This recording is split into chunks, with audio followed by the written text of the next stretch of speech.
गुरुर्ब्रह्मा गुरुर्विष्णुः गुरुर्देवो महेश्वरः गुरु साक्षात् परं ब्रह्म तस्मै श्री गुरवे नमः तस्मै श्री गुरवे नमः तस्मै Shri Gurave Namaha. We are in Amrit Anubhav, chapter 5, OV number 32. Therefore, the existent and its absence, the consciousness and its absence, and the joy and its absence cancel one another mutually, leaving none of them behind. And therefore, leaving nothing of them behind. What is not left behind? Existence as well as consciousness. As a concept of the intellect is not left behind. As consciousness, chit and achit, as a objective approach, that is not left behind. Anand and dukkham, that is not left behind. And that is the shunya of Gautam Buddha. That is the shunya. So what he realized and what Adi Shankaracharya is exactly the same. But when we take it at the relative level, then it is not the same. So this shunya, this absence, this nothingness, this emptiness, this is of 6 types we were looking at. And the first is urdhva, the supreme shunya. The supreme non-existence is the Shakti. And what is the Shakti? The Anvaya, the unexpressed, the unmanifest. It is Shunya because there is no otherness in it, because she has not become Sattva Rajas Tamas yet. She is all by herself, as herself. The Shakti, the potentiality which is not other than Shiva, is called Urdhva Shunya. So she is the ultimate. See, either 2 ways you can come. Either we realize the self, either you recognize that you are the man, or that is one way of approach, that I am a man. And the other approach is you remove all your imaginations, you remove all your becomings. So you remove the husband, you remove the son, you remove the brother, you remove the father, you remove the friend, you remove the employee, you remove the whatever. Once you have removed everything, then what is left? What is left? Again the man only is left. So these are the 2 approaches. One is approach taking it as it is, and the other is by removing everything. What is left is that. So Shunya comes by removing everything. Whereas Shankaracharya, when he approaches, he says it is this. This is that. Tattvamasi, you are that. And what is that? That is Ekameva Dvitiya. What is that? Ekameva. I can't. What is that? Ekameva Dvitiya. Ekameva Dvitiya. Nanasti Kinchana. So, that is his positive approach. Whereas and those who approach from the matter and come to, then they are only removing I'm not this, I'm not this, what is, and they come to that shunya. So first shunya was the urdhva shunya. Second is the adaha shunya. Adaha shunya is called shaktopaya. In the beginning of the text we saw the shaktopaya and the shambhovopaya. Shambhovopaya is when we follow the Lord Shiva, the conscious principle, the unchanging principle, and Shaktopaya is when we follow the changing principle and come to the cause. Changing principle is always the cause and effect. So we come to the ultimate cause. And what is the ultimate cause? The Shakti. And Shakti knows that she is inseparable from the Shiva. So that way. Shaktopaya or Jnana Marga practiced by Raman Maharishi. When the seeker inquires, what is this Atma, Aham, the I falls and disappears in the heart, in one's own being. This Hridaya which loots, this heart which loots away everything, like the ocean which takes away all the waves into itself, or like the gold which engulfs all the ornaments inside itself. This Hridaya is Adaha Shunya, to which contemplation is directed. This is with respect to the all-inclusivity. All-inclusivity. So is water really taking all the waves into it? Is the water actually engulfing, encompassing all the waves into it? No, it is it. It's only the language which is making it come across that way. Because we have created, there is a ocean, there is a wave. See? So, when we inquire into the I, what happens? We come to recognize that this I is not one per person, this I is all that there is, and everything is existing in this I, and this I is without a thought also, remember that. So all the subjective and objective drops away when we search for this, for this I. And as Ramana Maharishi says, the I falls and disappears in the heart.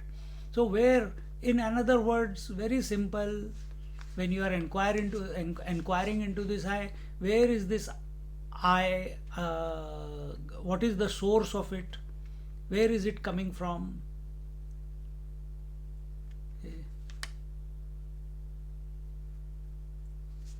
Every time you say I am a man, I am a father, I am so many years old, I am living in my house, I am seeing, I am hearing, I am touching, every time I is coming, where is it coming from? Where is the I thought coming from? What is its source? Remember, effect can never come to know the cause. Rule number 1. Effect can never come to know the cause. So when you inquire into the I, what is its source? How you are coming to the source? Through the I you are coming to the source, because the source is not other than you, and I is also not other than you. So which one are you? And the only support we have is the I thought. So you inquire into the I thought, and you land up in your heart, and that heart is the all-encompassing principle. Nothing is outside of it. It is all pervasive. And this is the Adaha Shunya.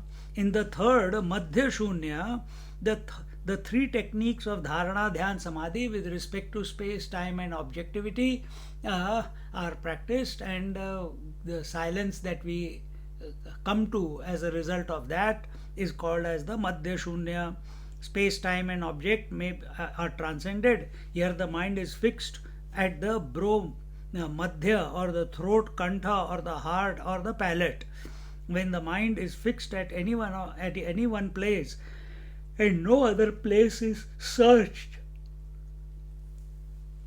it is dharana. And when no other object is sought, then it is dhyana. And when dhyana is done for a long period of time, it is called samadhi. Huh? So space, object and time. You must have heard me telling in a different manner also before. Depends what approach you take. So, so what happens in samadhi? In samadhi also you are there. In samadhi the mind is absolutely calm, zero. There is nothing to perceive, there is nothing to know, but you are still there. Now see, this Madhya Shunya is less pervasive than the Adha Shunya. Adha Shunya is less pervasive than the Urdhva Shunya. So in Samadhi what is happening? In Samadhi you know you are, but you don't know that you are one and through everyone, that you are the one. As you knew before, as Ramana Maharaj saw, the example that Swamiji gave was, just as the ocean knows all the waves are in me, I am in all the waves. You are in the heart, you are the source. Do you come to know the source by coming to Samadhi? No, because it's only with reference to body you have come to know yourself in Samadhi. The next stage has to happen. That means then you will have to go to the next one, Adha Shunya.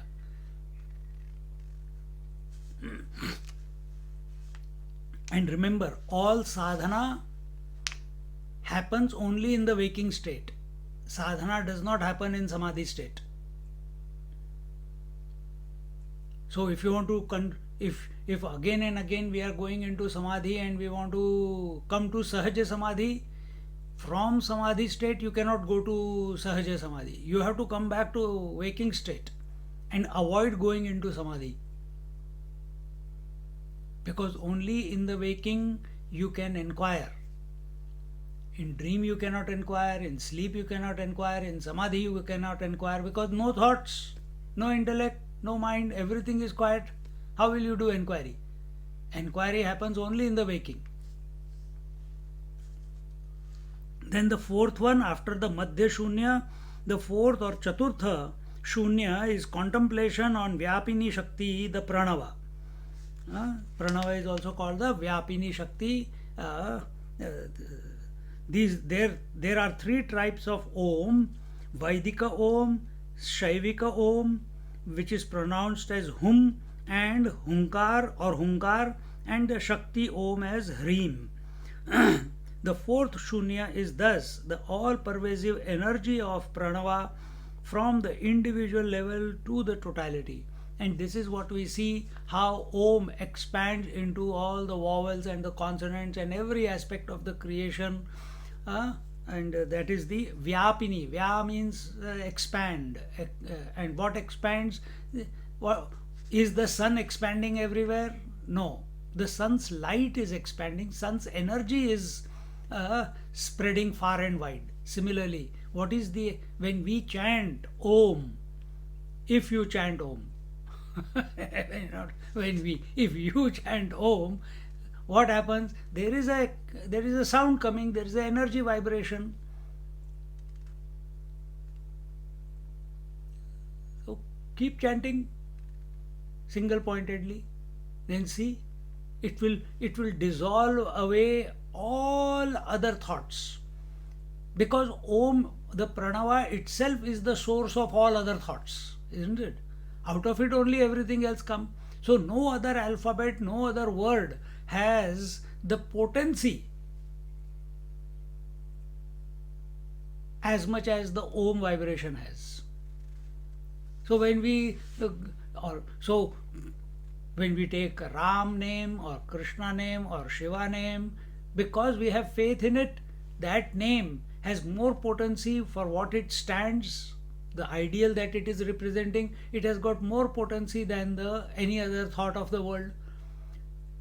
Even more potent than all these is the Om. Because even Ram, Krishna, Shiv, all of them, they begin with Om. They begin with Om. So we should, so therefore, by chanting this Om, we access the Vyapini Shakti, and so the fourth Shunya is the pervasive energy of the Pranava, of the Om, whether you chant the Om or the Hum or the Hrim. And this is the expansion. I think last week I was telling you, by chanting this, what happens? Your mind expands. Right now it is an individual mind. As you keep chanting Om, or you do Bhramari. Bhramari is with these five fingers. With the thumb you close your ears. This is it's a yogic technique. Sit straight, cross-legged. With the thumb close your ears. With these two close your, with these, the index close your eyes. With the middle finger you close your nose, and with the bottom two you catch your lip. And what do you do then after this? You release your nose, or breathe out or breathe in, whatever you do. And then after closing everything, you chant Om inside the head. The reverberations, the vibration, this is what it is. And the entire neural network in your brain. Initially, because I am telling you from brain point of view, because we think we are the body. So when I do this Bhramari, it is only with the body support only I am doing it.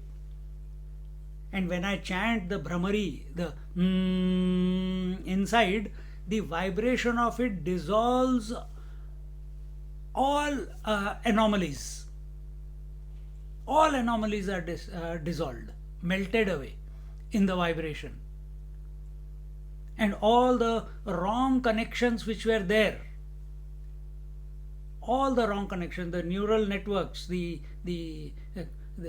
what are neural networks? Wherever, if you have you got attachment with something, you got phobia of something, you are desiring of something, these are all neural networks. And you have invested so much in those thoughts, including I am the body, that it keeps, by default, it keeps going in that. And when we start chanting this Bhramari or this Om, it dissolves all that. And slowly, the mind starts expanding, meaning starts becoming quiet, meaning it is going from many thoughts to one thought, which is Om. Whenever we take the journey from manyness to one, it is a journey of expansion. From one to many is not the journey of expansion. From manyness to one is the journey of expansion.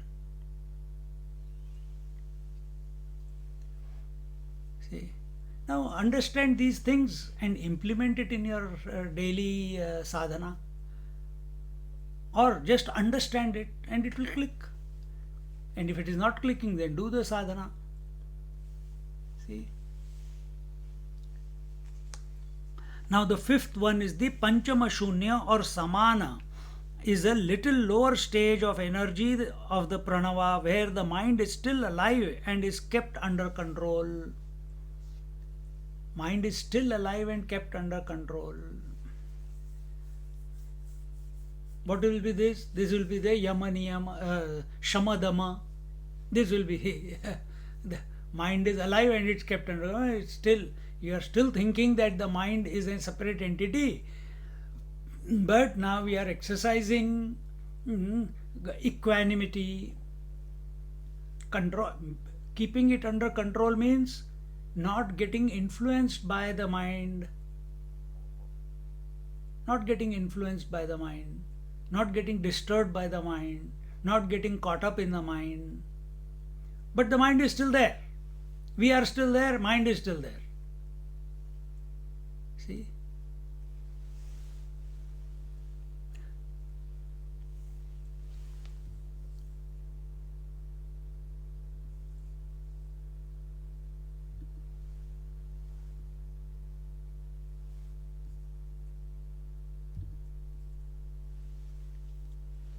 Huh? Where the mind is still alive and kept under control. For this, little bit effort is required in the initial stages. Shama, Dama, Uparama, Titiksha, Shraddha, Samadhan. How do you do all this? Just chant Om, it will come to that. So you are not come to the fourth stage, but in the third stage now. This is not in the. You are not come to the Chaturtha Shunya, but you are in the Panchama Shunya, where your mind has not come to that silence yet. It has not gone to the totality yet. It is not expanded to the level of totality. The sixth type of Shunya is Unmanavastha, where the pranava is involved in such a way that the mind is transcended. Where the pranava is involved in such a way that the mind is transcended. Unmana is where the aham vritti and idam vritti bheda are totally obliterated. This is a very high level of contemplation. Adi Shankaracharya defines Unmani state in this manner. Huh? Now understand, these are all Shunya. Why we are making it into 6 different types of emptiness? Why are we making it into? Man is one. Why are we giving him so many roles? It's only with reference to someone that you are taking, man is taking different roles, isn't it? And all those roles are imaginary. Similarly, Shunya is one. With reference to where you are sitting in that Shunya and whatever is your object of contemplation, according to that the Shunya is described.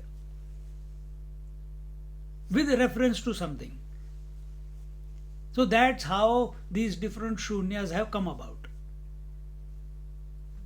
Are they different from each other? No, they are one and the same. But with reference to. With reference to controlled mind, it will be the Panchama Shunya. With reference to Pranava, it will be the Chaturtha Shunya. With reference to coming to the heart, it will be the what do you call? It will be the Madhya Shunya. The modifications in the thought as they pass from object to object are absent. The modifications in the thoughts as they pass from object to object are absent in the absence of objects. This state of thought is called Anadhara, Nirvikara or Unmani. Nirakara, Anadhara, that there is nothing to support. For the mind, there is nothing to support. If what is the ocean supporting? The waves. If there are no waves, what is it supporting? Nothing. Gold is supporting ornament. Once ornament is melted, what is it supporting? Nothing.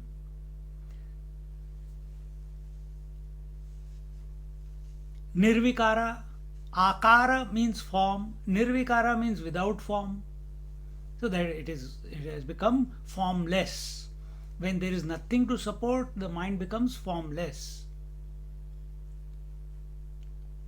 Or Unmani. Mani, mana means mind.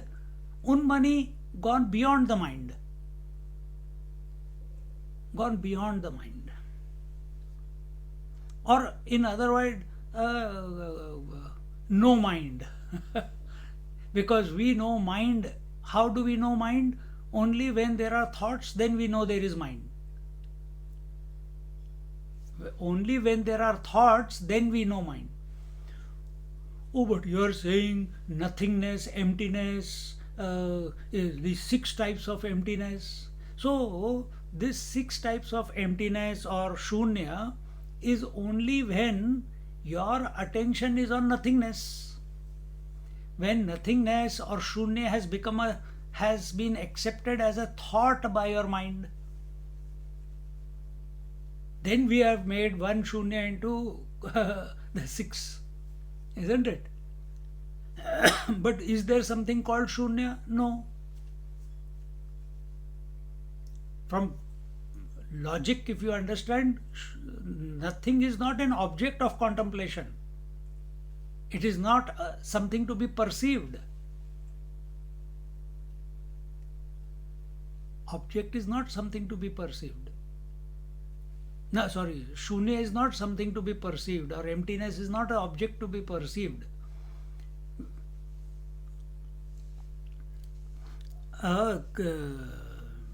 In this way, the different methods of contemplation of dhyana, dharana are based on these six shunyas or zeros. Another way we use, if you have heard it before, that is the instead of shunya, we have used the akasha, the bhutakash, the chittakash, and the chidakash. So, are there three different types of spaces? No. The bhutaka, the entire world is located in the gross space. You don't have to sort out through the total world of names and forms. You have to come to the source. Where is the whole world existing? In the total space, gross space. What is space? Emptiness. It is accommodating. Akash means that which accommodates. So it's accommodating. How do you know it? Oh, because I got a mind, therefore I know it. Oh, so Akash is a concept of your mind. So which means everything that it is accommodating, the entire universe of name and form, you have zapped, the zip file, big documents, you zip it into only 1 MB, 2 MB. So the entire universe you have zipped into by one word, Akash. And where is this Akash? It's a thought in your mind. The moment this thought of your mind comes out of your mind, it's unzipped and the whole world comes out. Contemplate like this.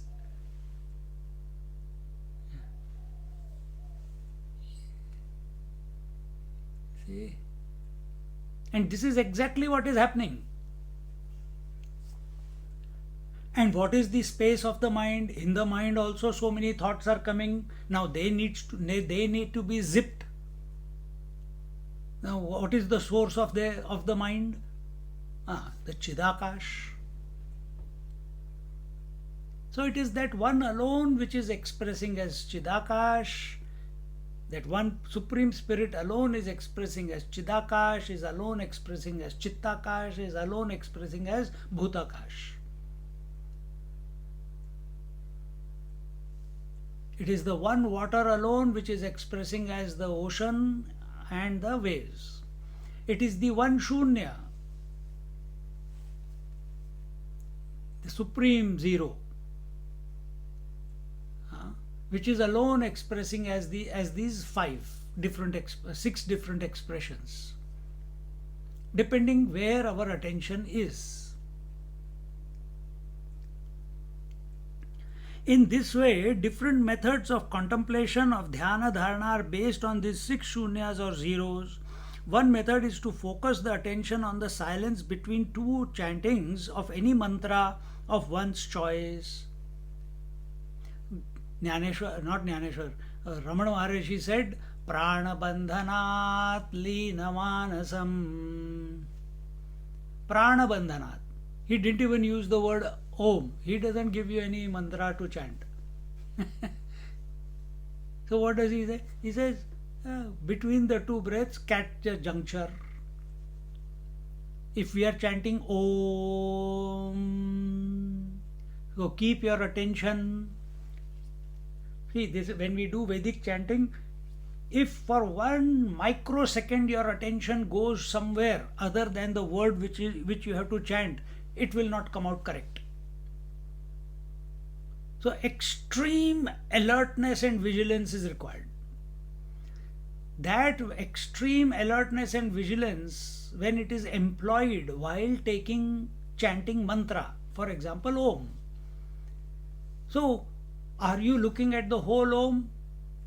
If you are absolutely alert, you will be aware where the Om is beginning from, how it is expanding into the sound, and then how slowly that expansion of the Om vibration is now concluding and going into silence. So now it is told, contemplate from where did it emanate, where did it dissolve back into. Your attention is on that. Prana bandhanat leena manasam, or between the two thoughts, whether it is Ram, whether it is Om, whether it is Krishna, whether it is Om Namah Shivaya, does not matter. This will not happen in the initial stage until and unless you don't become relaxed from inside. You cannot bring it about. We have to be relaxed. So chant the mantra with lot of faith, surrender, coolness, calmness, without getting distracted. And as you keep, once you become calm, then don't go into samadhi. Don't go into samadhi. Continue. Catch this.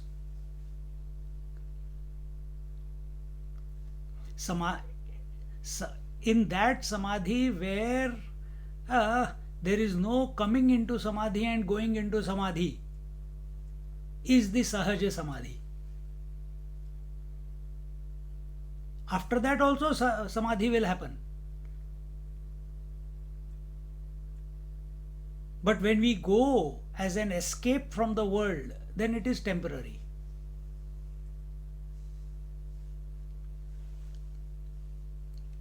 The sound of the word, say Hari Om, begins from silence and subsides in silence. Sound has meaning only against the backdrop of silence. So what is this silence? How do you know there is silence? How do you know there is emptiness? Silence is emptiness, isn't it? How do you know it is there? I have said it before, in Bhagavad also it came, and in some other classes also I have said, if you close your ears, there is a continuous hum going on. You don't have to do Brahmari. If it is not there, then you do Brahmari, so that it comes about. So continuous. That is the natural sound of the creation. If you are aware, even now I can hear it. It's not a disease, don't worry. It's the unstruck sound. It's not a mental problem. Modern doctors, they don't know that. They will say ear ringing, go fix it and make money. This is, focus on this. Brahmaji, when he came into existence, he contemplated on this one. When he contemplated on this one, he came to know that the source of this sound is Narayana. And then this unstruck sound then expressed as the Om, like we are hearing. Om. This is the unstruck sound. Now the expression of it was a sound, the Om. Then that Om became the vowels, and then the vowels interacted with each other and came about the consonants. Then consonants combined with vowels, then words came about. With each word, some one aspect of creation came about. You cannot have an object without a name, and you cannot have a name without an object.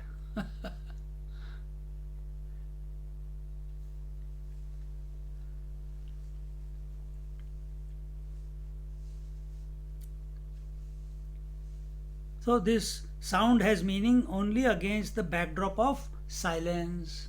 And that silence is not outside. That silence is not an object.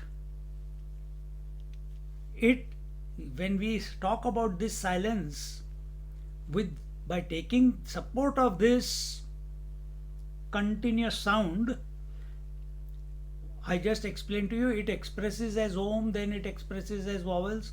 But is our goal to only come to this unstruck sound? Or is it, am I knowing that this sound is continuously emanating in my mind, within? Who knows it? So by focusing on this unstruck sound, meaning I have weaned my mind away from all other thoughts and I invested in this unstruck sound, I come back to myself.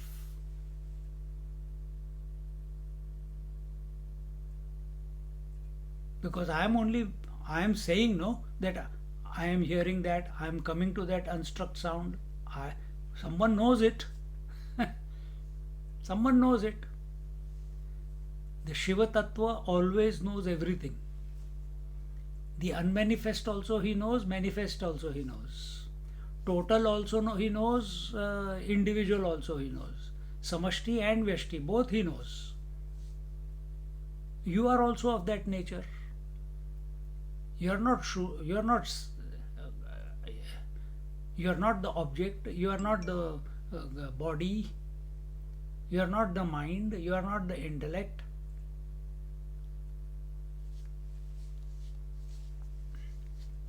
So this Shunya or Mahashunya, it's only at the Shakti level.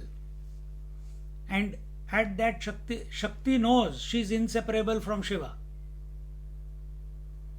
And when we are talking about different contemplations, where are the contemplations happening? All these six of them, they are happening in the mind. At individual level, the mind alone is the Shakti, the potentiality. And this potentiality has got two polarities, unmanifest and manifest. Unmanifest is unstruck, unexpressed, Shunya. See. So in these OVs, when it is said that Sat has cancelled out Asat, Chit has cancelled out Achit, etc., it means that this absolute silence, this Shunyata has been attained.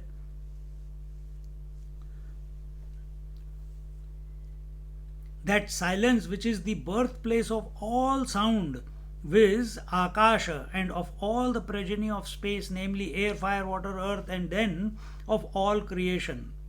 So exactly the same thing what I said before.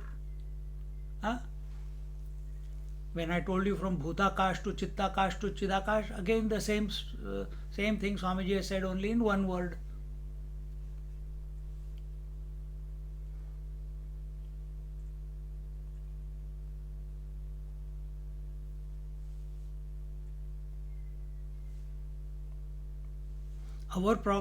See, what will be absolute silence? Will it be Samadhi?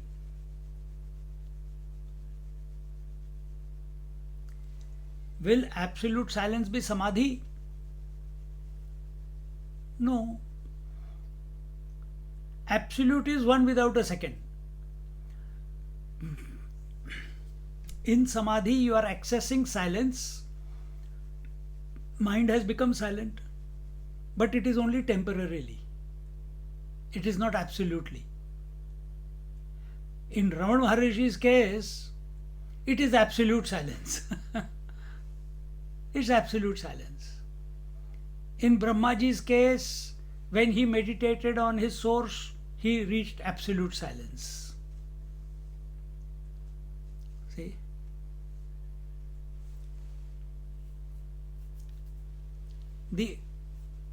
If we can put it in words, absolute silence is which accepts everything, rejects nothing, retains nothing.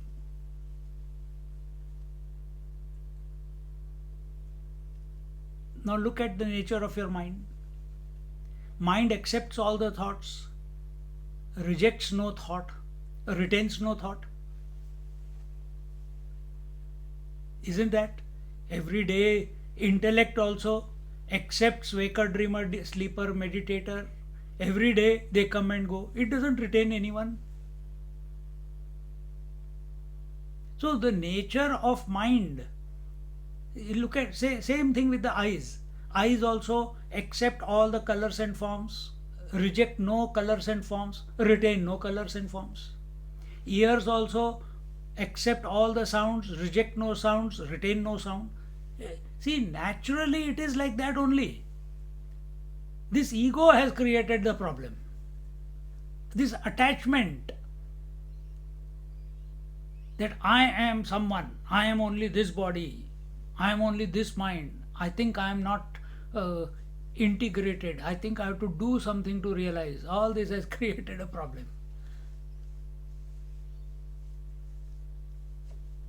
So when you start thinking in this way that nothing, none of the senses, they are continuously accepting, not rejecting and not retaining. Mind is also the same way. What did I say just now? What is the shunya? What is the absolute silence? That which accepts everything, rejects nothing, retains nothing. Is exactly the same. So that infinite, primordial, unmanifest Shakti, she is the one who is expressing as the mind only, no? Now, in this contemplation, if you understand in this manner, come to the silence, and with this realization that this silence is not other than the absolute silence, then there is no need to go into samadhi. Then there is no need to go to samadhi. And if it happens, it happens, but it is happening to the equipment, not to you anymore.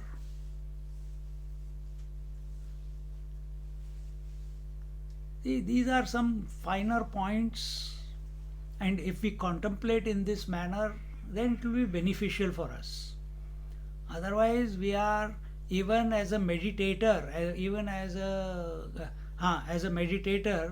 we are continuing to maintain our personality, that I am a meditator,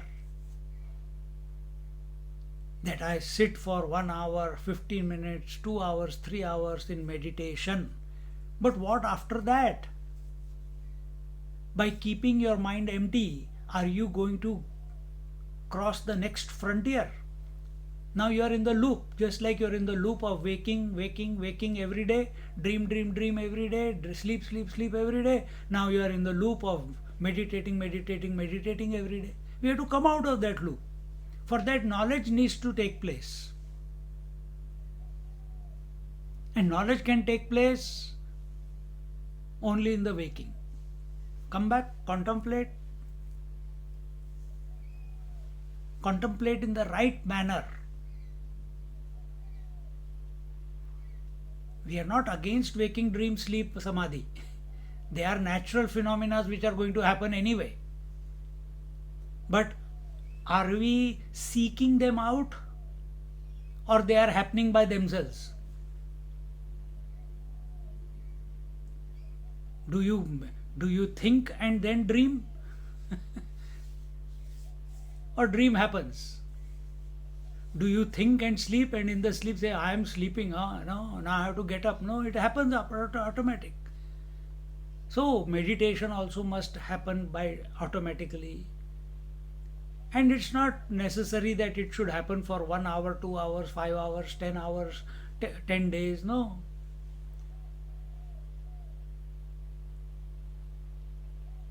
We have to remain in the sahaja bhav, natural state. If it comes, comes. If it goes, it goes. By coming and going of samadhi, I am not disturbed. That should be our disposition. Otherwise, as much as we are addicted to waking, that much we will be addicted to meditation also. I told you 3 types of diseases, right? Remember last week I told you, or the week before? The disease at the body level is called vyadhi. Disease at the mind level is called adhi. Psychological problem is called adhi. And the disease at the intellectual level is called samadhi. It keeps you in agyan.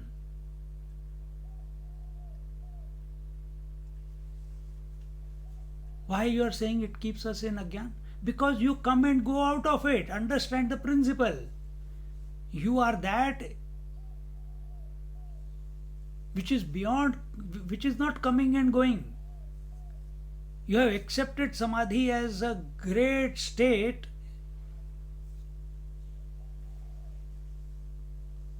but what they are talking about samadhi is the unchanging state. Have you reached the unchanging? Or are you going into samadhi and coming out of samadhi, going into samadhi, coming? You are doing the same thing with waking also. You are going into waking, coming out of waking, going into waking. Isn't it? So, and this correction can happen only in the waking. It cannot happen while you are meditating. If you are in samadhi, this correction cannot take place. This correction has to take place when the mind is functional, intellect is active. In samadhi, the mind and intellect have become zilch. So how can understanding take place there?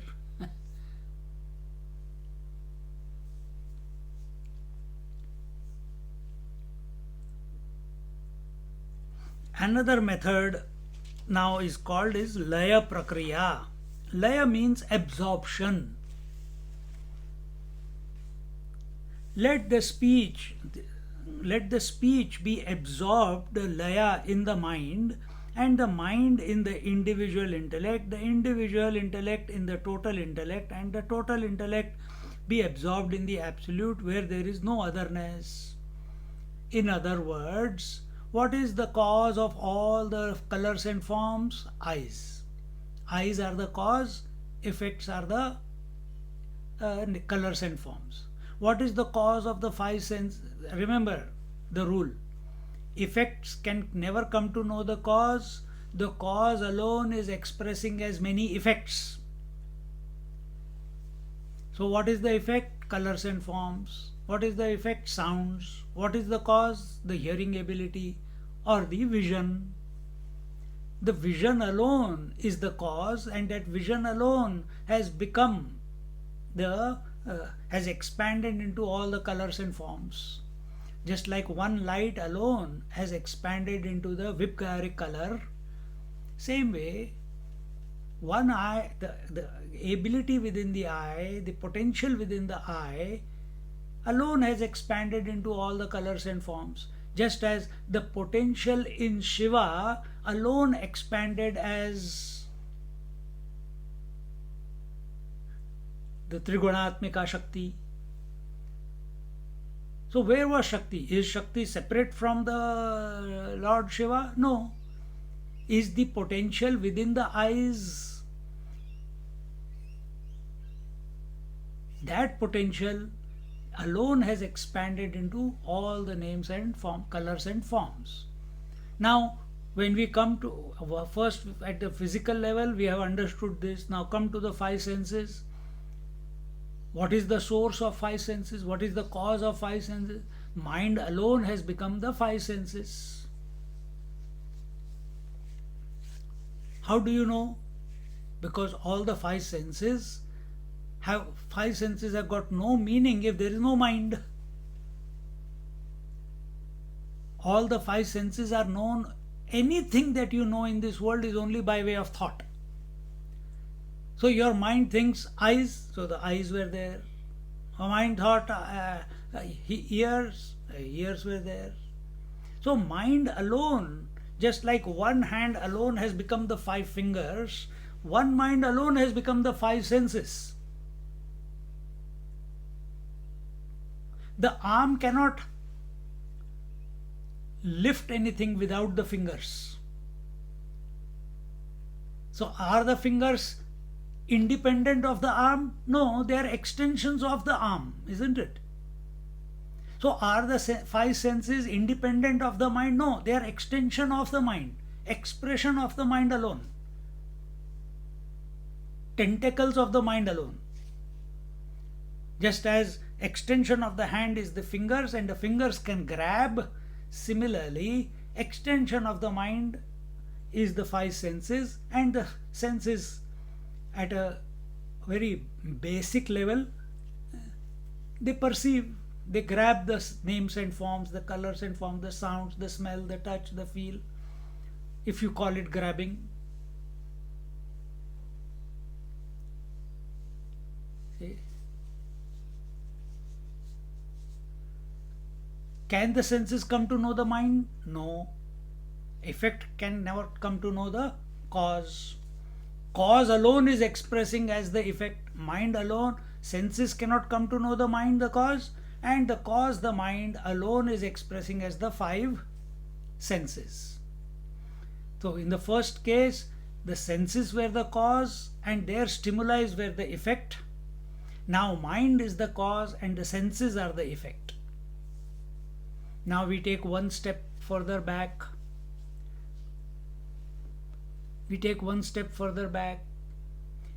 Take the mind as the effect. Why? It is changing. Thoughts are coming and going. If thoughts are, then what is the source of the cause of the mind? Who knows the mind? Who knows the mind? I know the mind. Where is this I? It's in the intellect.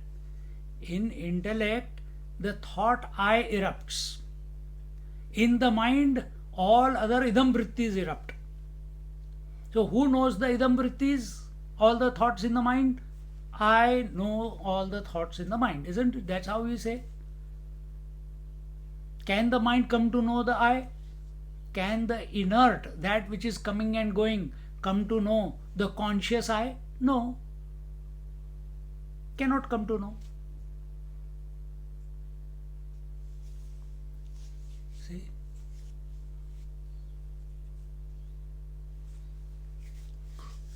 Then what is to be done? Then what is this I? So, who is this I? Is this I one per person? Is this I one per thought? All that we understood. Is this I only in this body? What is the nature of this I? What is the nature of this? The concept of individuality and totality is only in the intellect. Mind has thoughts. But the waking, dream, sleep, samadhi, these are concepts of the concepts are not in the mind, they are in the intellect. Intellect is that which can think beyond its limitations. It can think beyond the ordinary. It can imagine the fantastic. So what is that fantastic? This is where our Sanatan Dharma comes very beautifully handy.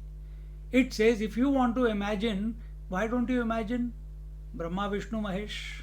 Why don't you imagine Narayana? Instead of imagining Bhoot, Pret, Pishach, all that we don't deny. So what is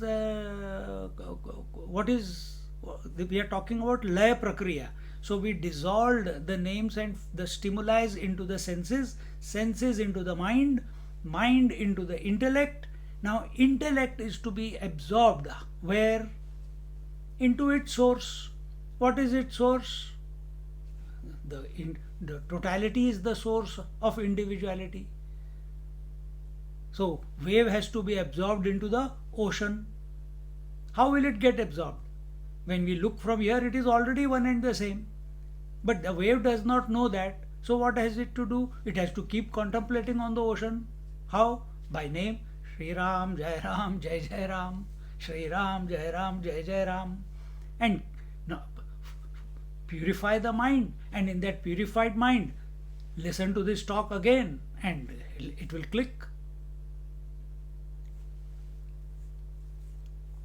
So from individual I to total I. Total I is what? Are you going to the total waker I, or a total dreamer I, or total sleeper I, or total meditator I? Have you come to this I at the individual level only with respect to waking? Or you have come to this I recognizing as a principle that waking, dream, deep sleep are only concepts of the mind. I know that these four come and go. Who is this me? Oh, I am a part of the total. Okay, what is my cause? As long as you are searching for the cause. This is called step by step liberation. Lay Prakriya is step by step. Lay Prakriya is Mooladhar, Swadhisthana, Manipur, Anahat, Vishuddhi Chakra, Agya Chakra and Sahasrar. This is Lay Prakriya. Kriya Yoga is Lay Prakriya. From earth to water, water to fire, fire to air, air to space, from space to mental space, from mental space to conscious space. This is Lay Prakriya. Absorption of the gross into the subtle, subtle into the causal, causal into the absolute.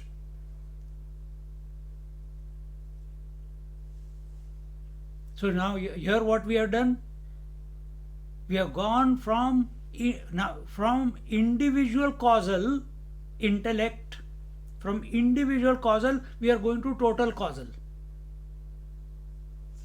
And who is total causal? The Lord. See?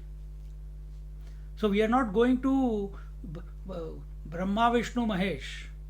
We are in the waking state and we understand that Vishnu alone is Narayana. Or whoever we hold on to, doesn't matter. We know all of them have come out of Narayana alone. Narayana alone is expressing as all of them. In Shiva Shakti Samavesh, the Parama Shiva alone is expressing as Shiva Shakti. That in Shiva Shakti, they alone are expressing as everything else. It's a phenomena. So we come to the Ishvara. And coming to the Ishvara, we come to the Absolute. See? Because Ishvara already knows that he is the Absolute. So on one hand he knows he is the Absolute, and on the other hand he is in control of the potentiality. He is unaffected by the potentiality, which is also eternal.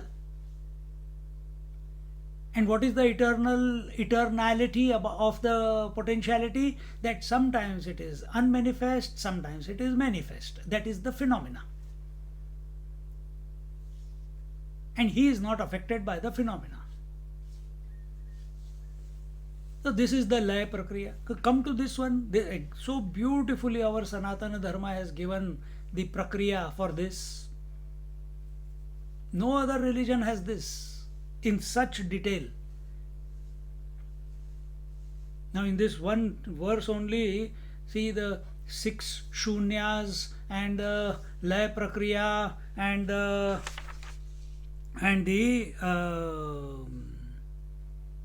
absorption, and what was the other one?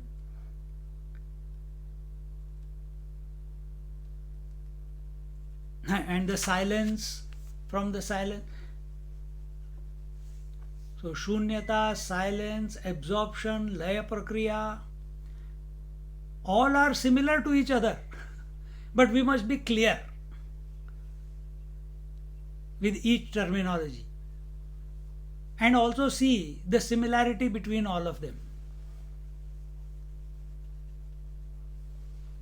When you look at your children, you look at your husband, you look at your wife, are you looking at the differences or are you looking at the similarity?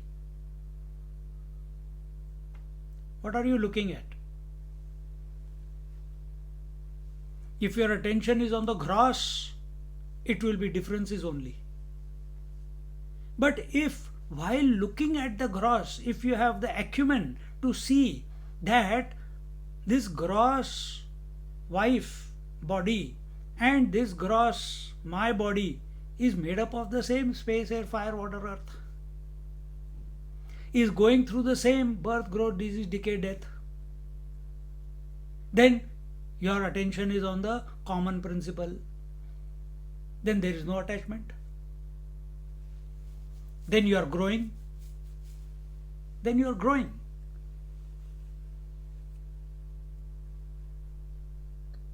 So, you have to cultivate as a student, as a seeker. You have to cultivate this. I can only talk, and I'll keep talking till the last breath, if Lord wants. But it has to click to you. You have to take the charge. In which direction, in what your mind goes, your contemplation goes. See, you have to expose your mind. Exposing your mind to satsang is one thing, but this satsang is only 1.5 hours a day. Okay, if we say, if you're listening every day, 1 day, 1.5 hours. What about the rest of the 22.5 hours? There the satsang must go on within. Continuous remembrance, continuous exposure to these contemplations automatically must keep going on. For that, mumukshutvam is required, otherwise it will not happen.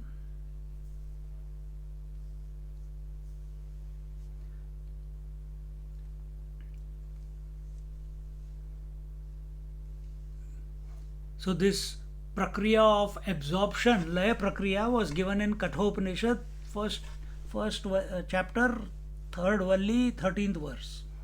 The nothing aspect of otherness is referred to as shunya.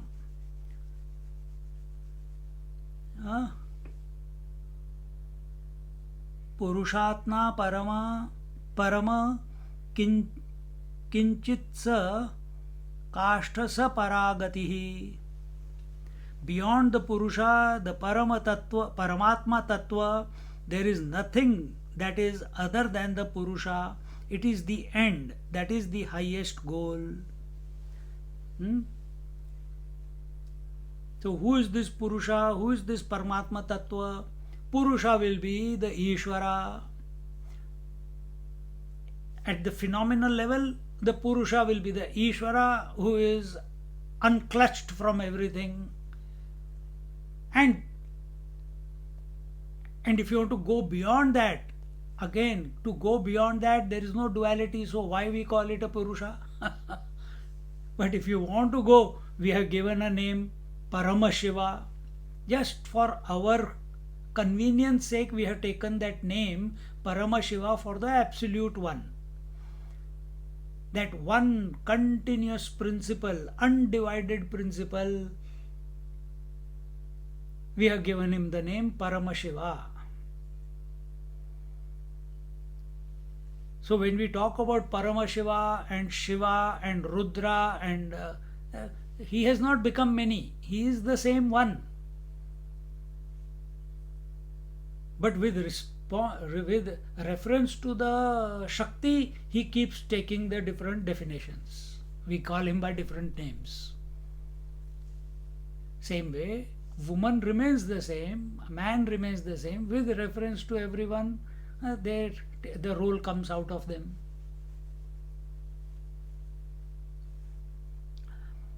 This shunya, the shunya is not a void, it is solid space. In Jnaneshwara Maharaj's description, other than this I, nothing else is. What is this shunya? The primordial matter, the avyakta. When we say the Shakti, the unmanifest Shakti, why do we use the word unmanifest? Because she has not multiplied into Sattva, Rajas, Tamas, Hiranyagarbha and Mahattattva and all that. She is not, no more expansion. Everything is absorbed back. Everything is collapsed back. She has collapsed back into herself. No more expression. Not even a ripple. In that ripple, the primordial Shakti, the Shakti Mata, if you want to call her, she is inherently knowing that she is inseparable to Shiva Tattva, the Shiva, Lord Shiva. She knows that.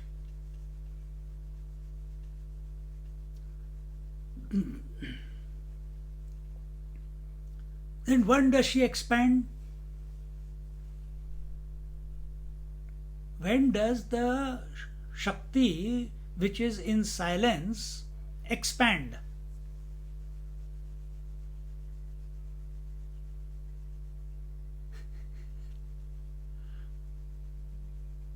If you remember Shiva Shakti Samavesh chapter, when does she expand? Yes, her nature is. That is one part. The other is because she is of the nature of manifest and unmanifest. Yes, manifest and unmanifest. But when does she manifest? When Shiva wants. When she wants to impress Shiva, she desires his attention because this fellow is meditating on himself. He is not meditating on Shakti. He is meditating on himself. Himself meaning on his I, the absolute I. He is meditating on the Paramashiva, the unchanging principle. He is not swayed by Shakti. And because of her chanchal nature, chanchal means changing nature, for some time she is happy in his company, but afterwards she wants attention. And when he doesn't give attention, she starts getting agitated. This is another way of putting it. Somewhere we say he embraces her, so she expands. Here I am saying she gets agitated. And in that agitation, in order to wake up Shiva, to get his attention, for him to open his eyes, so that she feels appreciated, she starts expanding. Remember that chapter? And when she expands completely, and as she is expanding, Shiva is slowly, he comes into from complete absorption to Shambhavi Mudra, from Shambhavi Mudra to open Mudra, and then he looks, oh my God, wonderful potentiality of mine. And then again, that beauty puts him back into meditation. He closes his eyes in wonderment.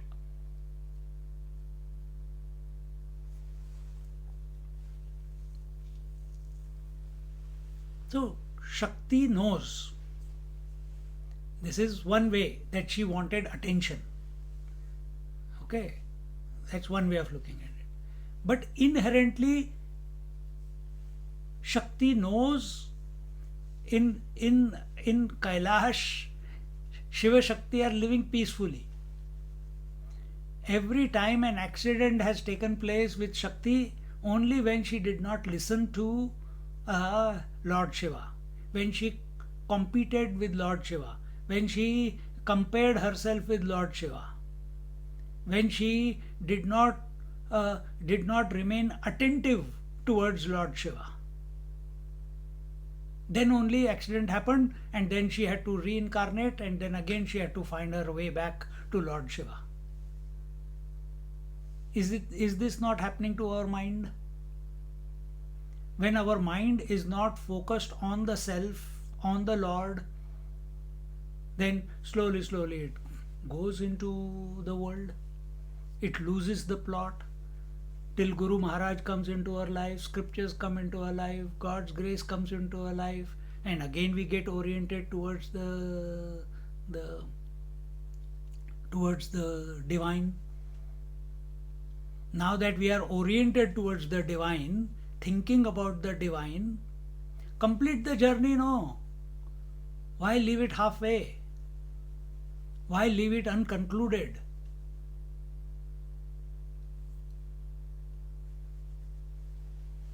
If your Radha was absolutely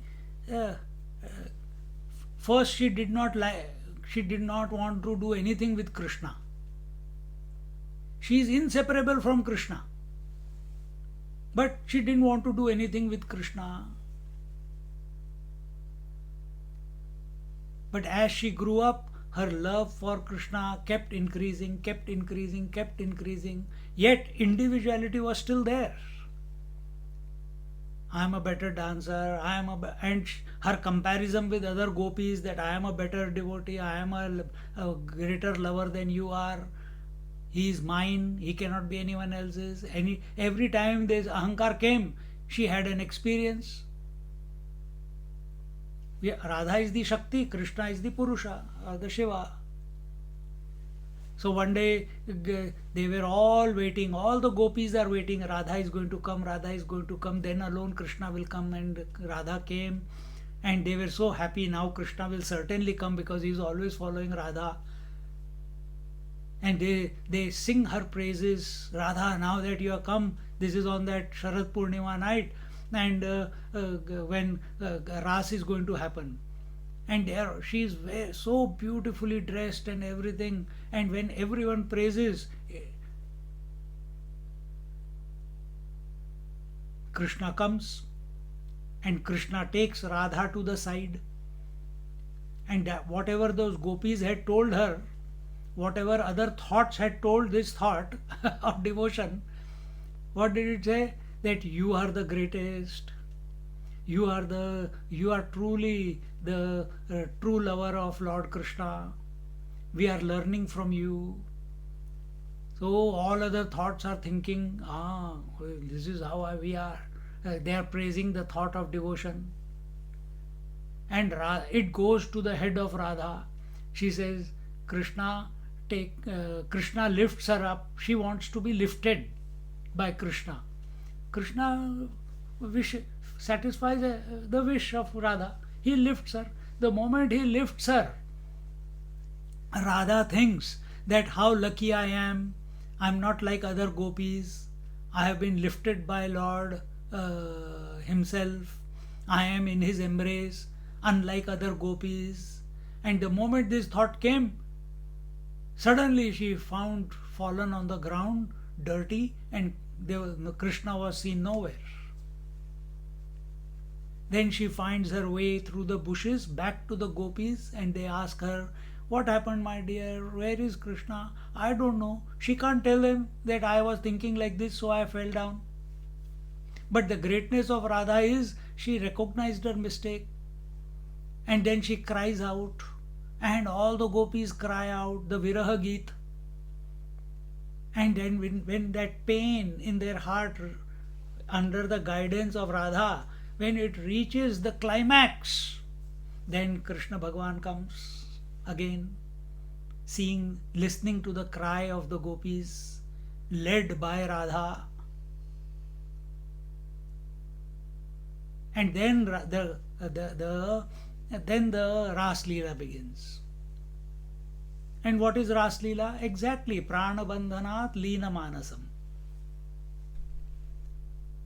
First the Ras is going on, all the gopis are dancing around, and Krishna is in the middle. Then The second stage comes as the love and the crescendo and the absorption of the gopis in Krishna reaches its climax. Between two gopis there is one Krishna. Between two thoughts, first all the thoughts are revolving around the thought of the Lord, around Krishna. Now between two gopis there is one Krishna. Between two thoughts there is the thought of Krishna. Prana bandhanat. The two thoughts of gopis are objective thoughts and Krishna is the subjective. And as this, Krishna multiplies himself. Between two gopis, one Krishna. And as this reaches a crescendo, every gopi finds one Krishna with himself. Every thought, remember, one thought is equal to aham plus idam. Then only one thought comes about. So they find that one Krishna per gopi. Wow! Then the fourth stage, the absorption is complete, the surrender is complete. And what is that surrender? While dancing in the Ras, gopi forgets she is a gopi. She is so at one ment with Krishna that she takes on the form of Krishna. And the Krishna who is dancing with gopi forgets he is the Krishna dancing with gopi. He and gopi become so one that sometimes he takes the form of gopi and sometimes the gopi takes the form of Krishna. And this is interchanging. This is the climax.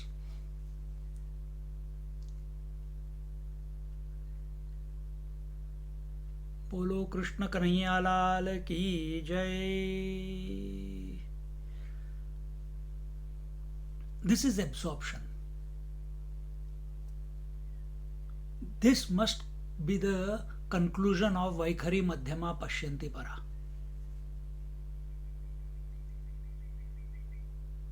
Same thing is told in this whole verse, is talking in the same way. That Radha is the Paramashunya, the primordial matter. Shakti, in Shiva Shakti Samavesh, the Shakti is the primordial matter. Understand for what it is. And that primordial matter alone is your mind. Now, if that primordial matter manifests and unmanifests, your mind also manifests and unmanifests. Understand the principle?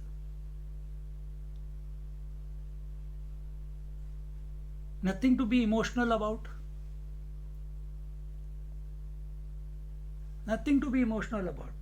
There is nothing. I don't have the energy. I have done so many sins. I have done so many wrongs. I am feeling so guilty. There's nothing to feel that. Then cry like Radha cried. But be genuine about it. Not halfway. We don't do anything 100%. That is our problem.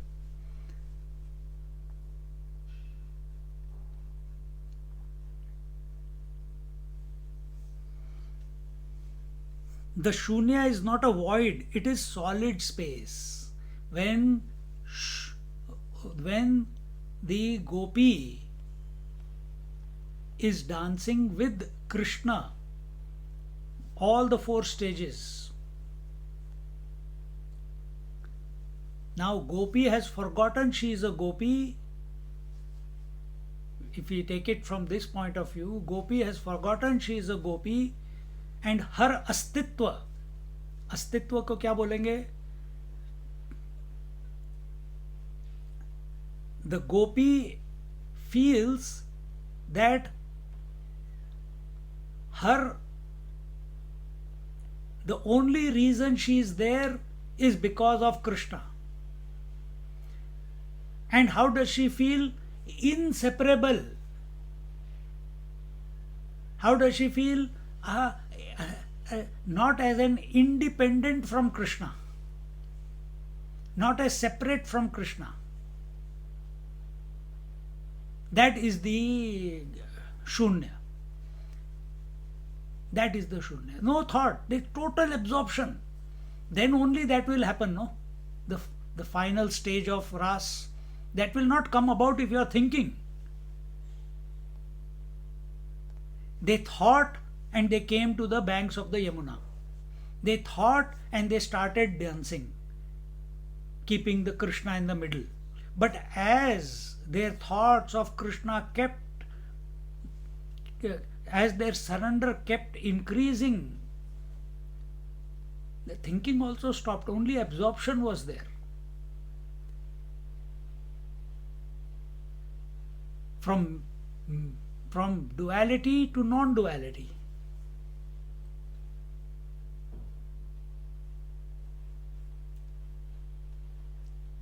And at the phenomenal level, because that non-dual alone is expressing as the dual, that Chaitanya alone is expressing as Aham and Idam.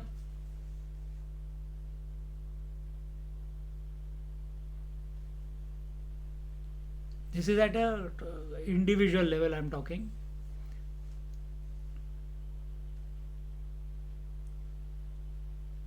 So we cannot say Aham and Idam are exchanging places. But when Aham is thinking of the Idam called Tat, Idam called Ishvara, then interchange is taking place, because the mind, which was only one object, has now expanded. Aham remains the same, but the mind has expanded, the potentiality has expanded. And in its place, and in its expansion, we have given it the focus that you are of the nature of Krishna, or you are of the nature of Shiva. I am thinking of myself as the body, now I am thinking of myself as Krishna or Shiva. And the interchange starts, if absorption is there. And whenever there is a separation, and you see the Tukaram Abhangas, Jnaneshwar Abhangas, Eknath Abhangas, the Viraha Abhangas. Viraha means where they have the feeling of separation is there in Surdases. And the verses that have come out, the compositions that have come out are so painful. They're crying from the bottom of their heart, feeling the pain of separation, knowing that they are one and yet not abiding in that oneness. The steadiness has not come about. So in the first, second, third stage, steadiness was not there. The abidance was only in the fourth stage of ras.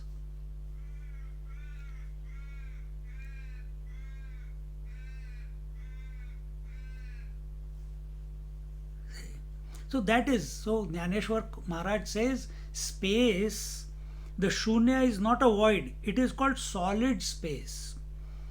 In Jnaneshwar Maharaj's description, other than this I, nothing else is. So, because Shunya, space, nothingness, emptiness, void, it is not an object. It is filled with the conscious principle. Because someone is knowing there is nothing, no? And that nothing word you have given because of absence of objects. So who is pervading that nothing? Who is knowing that nothing? In whose presence the absolute presence which is illuminating the relative presence and the relative absence. That one is the solid Shunya. See?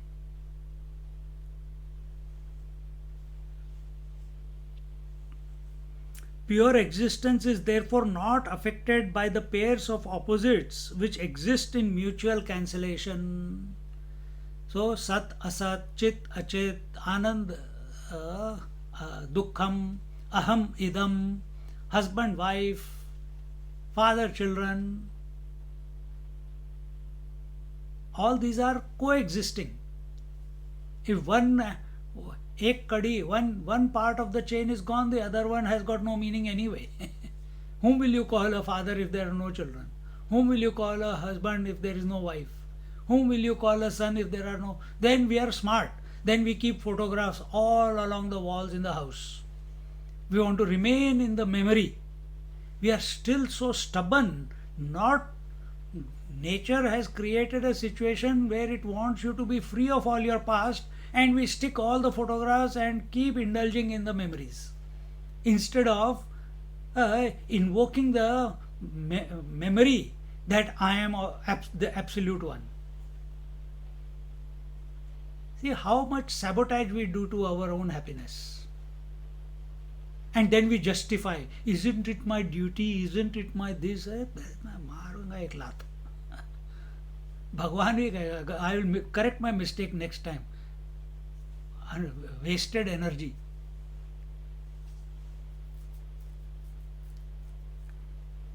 Pure existence is therefore not affected by the pairs of opposites. Are you affected by the pairs of opposites? No. Every day, waker and waking world, dreamer and dream world, coming and going.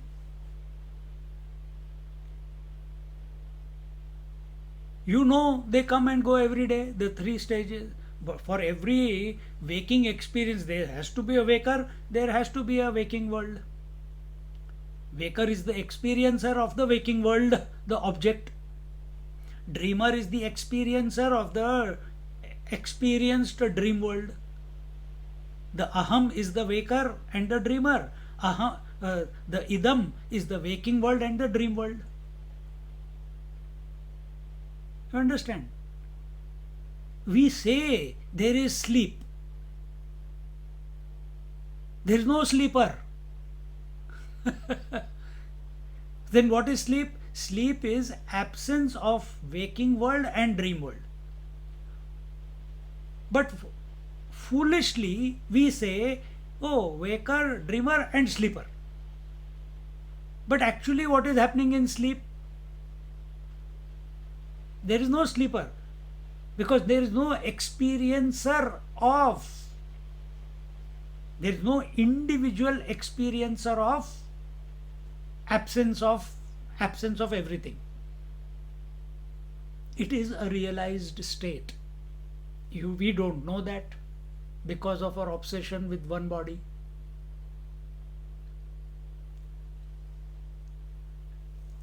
See?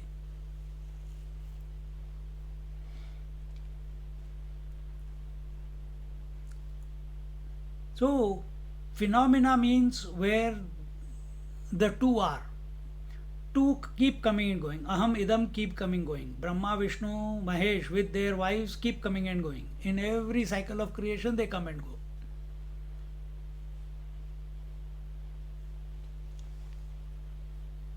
Paramashiva doesn't come and go. Narayana doesn't come and go. If you, whichever you take as Ishvara. And that is your experience also. These are all fantastic ideas, but take yourself. The waker, waking world, dreamer, dream world, sleeper, and a meditator, they all come and go. Speaker spoken to is coming and going. Seer seen and is coming and going. Hearer heard is coming and going. Do I feel I am coming and going? No. I am illuminating everything that is coming and going. Take that position, take a chill pill and sit in that unchanging disposition, observing all the change but not getting affected by the change.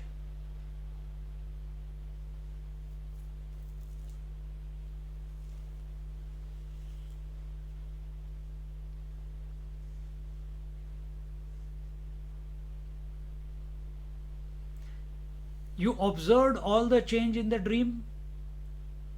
You were only there in the dream as the dreamer. You woke up. The moment you woke up, you became unaffected by the dream. You are unattached to the dream. How wonderful! You know how to do it. Then why you are continuing with the same wife, same husband, same children, same body every day, even though they are continuously changing? This idea that this body is continuous, this this sets of circumstances were there yesterday and the same are repeating today. This idea has to go from mind.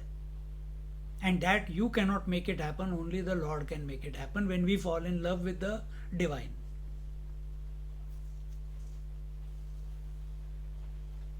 Sat Asat with reference to the object of experience, Chit Achit with reference to the experiencer of the object, and Sukha Dukkha with the reference to the experience.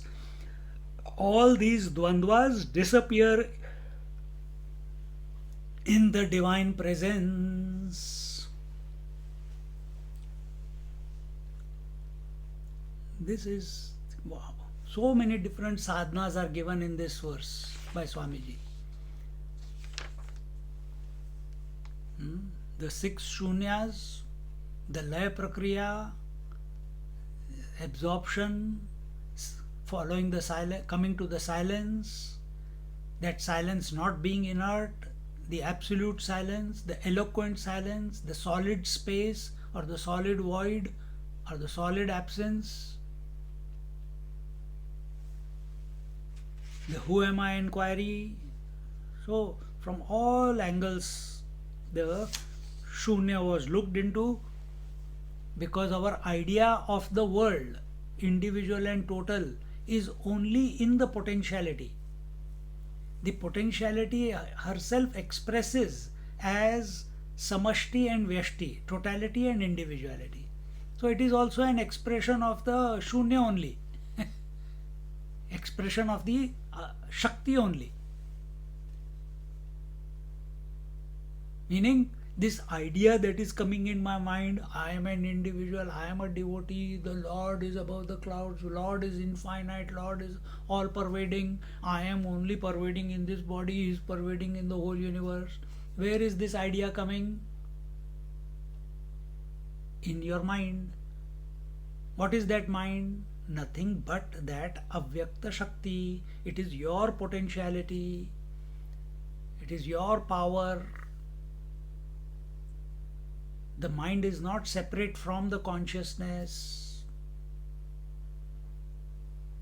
Just as avyakta, the Shakti is not separate from Lord Shiva, mind is not separate from the self.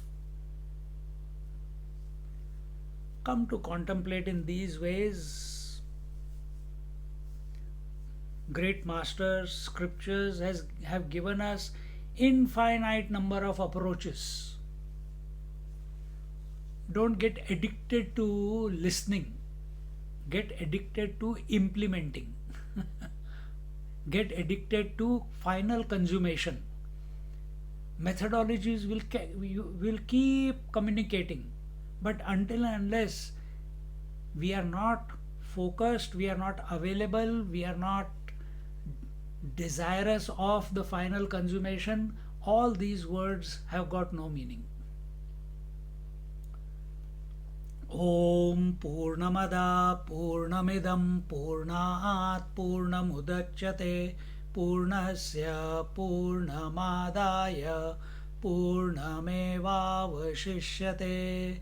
Om Shanti Shanti Shanti. Harihi Om. Shri Gurubhyo Namaha. Harihi Om.